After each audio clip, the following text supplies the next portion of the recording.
Très chers téléspectateurs de 14 TV Gabon, bonsoir. Soyez les bienvenus pour ce flash d'information du mardi 29 novembre 2022.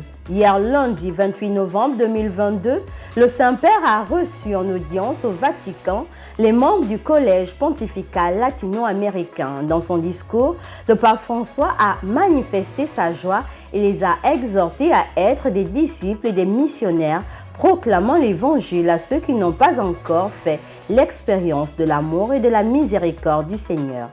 Fondé par Saint François d'Assise, l'ordre des frères mineurs capucins se trouve présent dans plusieurs pays en Afrique et Madagascar.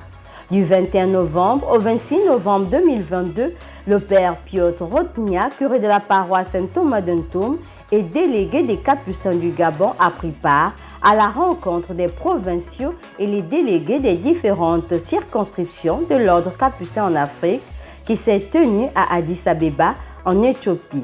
Une rencontre qui a donné aux uns et aux autres de rendre compte de la vie de la congrégation et de mettre sur pied une politique pour la formation des postulants, des novices, avec comme conscience la pensée du fondateur qui exalte le don des frères et des sœurs reçus du Seigneur.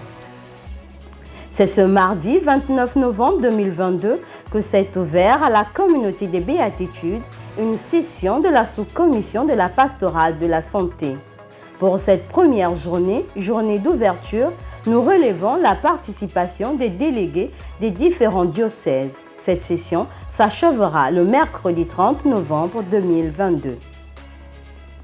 À quelques heures de la clôture du mois de novembre, mois dédié à la prière pour les fidèles défunts, l'Église encourage dans une dynamique d'actes de charité et de devoir les chrétiens à prier pour les défunts et les âmes du purgatoire les plus délaissées. Nécrologie.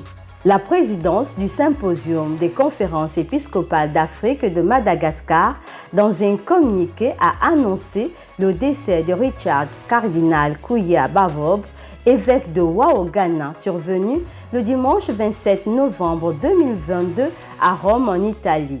Élu à la tête du CHAM le 30 juillet 2022 par ses confrères dans l'épiscopat à Accra au Ghana et créé le 27 août 2022 par le pape François Cardinal, il achève sa course en cette église militante en ce mois où l'église prie pour les fidèles défunts à l'âge de 63 ans.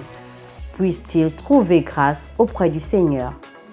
Très chers téléspectateurs de 14 TV Gabon, c'est ainsi que se referme le flash d'information de ce mardi 29 novembre 2022. Nous vous remercions de l'avoir regardé. En route pour les 200 ans de notre Église, gardons la foi, l'espérance et la charité.